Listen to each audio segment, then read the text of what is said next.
नमस्कार दोस्तों, आप सभी को मेरे इस YouTube चैनल पर हार्दिक स्वागत है। बच्चों, आज मैं भोज्य पदार्थों में मिलावट इस पर चर्चा कर रही हूँ।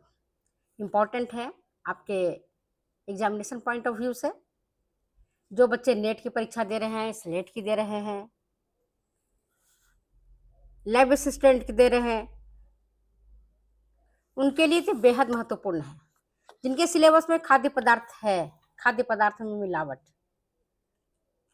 लैब असिस्टेंट के तो सिलेबस में है, तो आप देख लेना। और इसके बारे में आपको मैं जानकारी दे रही हूँ। इसके बाद मैं आपको इससे संबंधित प्रश्न पूछूंगी और उसका उत्तर भी बताऊंगी। तो बच्चों, आप ये देखो कि भोज्य पदार्थों में मिलावट के उद्देश्य क्यों है?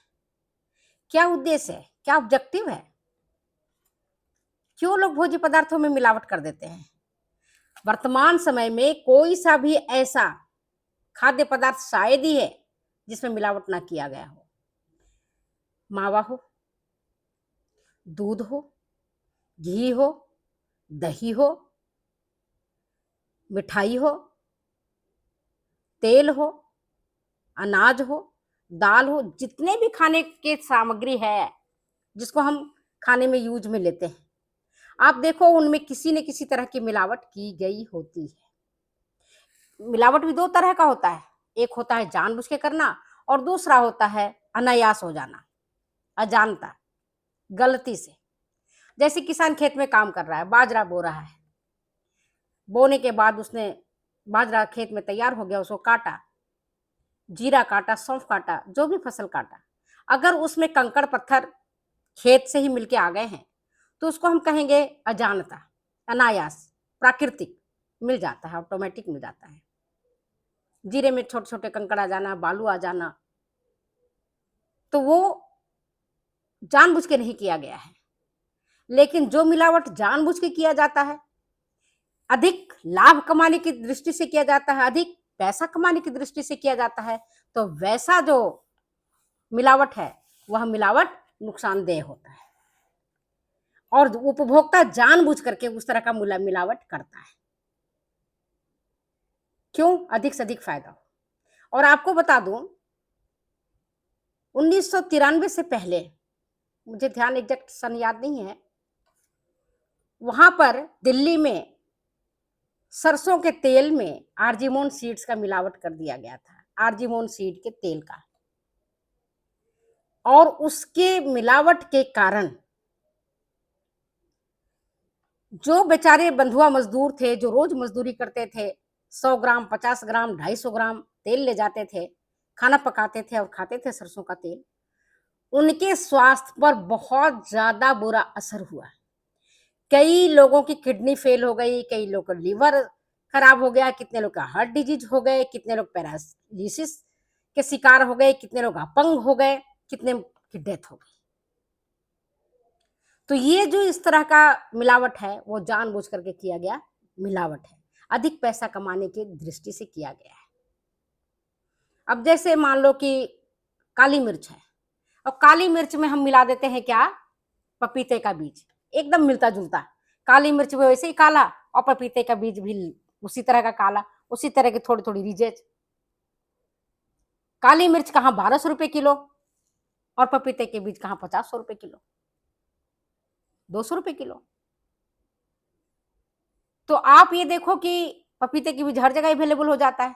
आप अपने घर के पास भी गार्डन भी में अगर आप पपीता का पेड़ लगाती हैं तो बीज उससे निकलता है, उसको भी यूज में जो चालाक किस्म के उपभोक्ता होते हैं, उपभोक्ता नहीं, उत्पादक, विक्रेता कहेंगे जिसको, मैन्युफैक्चरर, वो मिला देता है।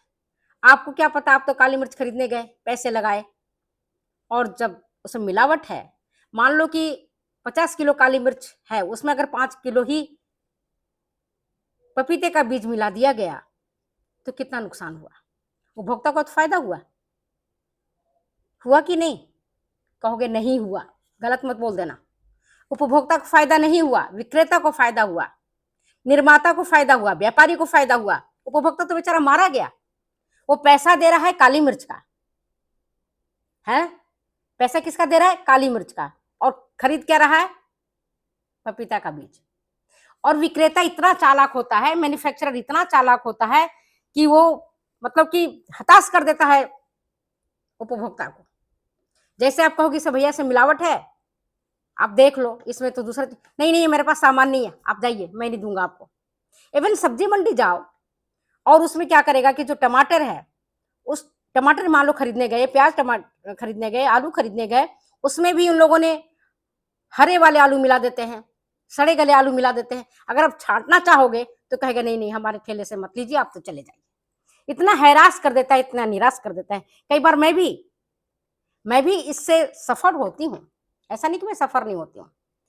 तो जो खाद्य पदार्थों में मिलावट है, जो किया गया मिलावट होता है, जिसका मुख्य उद्देश्य दो ही होता है, अधिक से अधिक लाभ कमाना।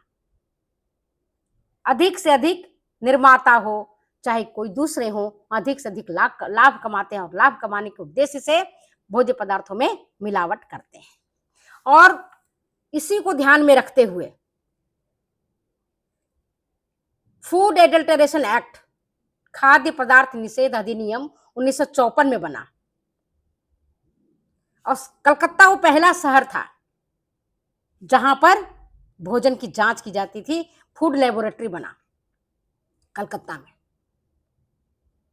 सबसे पहले भारत में सबसे पहले कलकत्ता ही वो शहर था जहाँ की फूड लेबोरेटरी बना। और फूड इंस्पेक्टर आपके भोजन की जांच करते थे, खाद्य पदार्थों की जांच करते थे। किसी भी प्रकार का खाद्य पदार्थ अगर आपको शक लगा कि दूध में मिलावट है,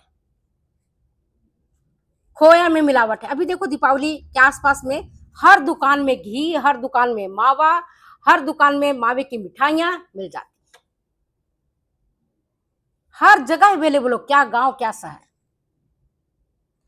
तो क्या ओरिजिनल मावा रहता है, ओरिजिनल दूध रहता है? मुझे तो विश्वास बिल्कुल ही नहीं है, मिलावटी चीज रहती है उसमें।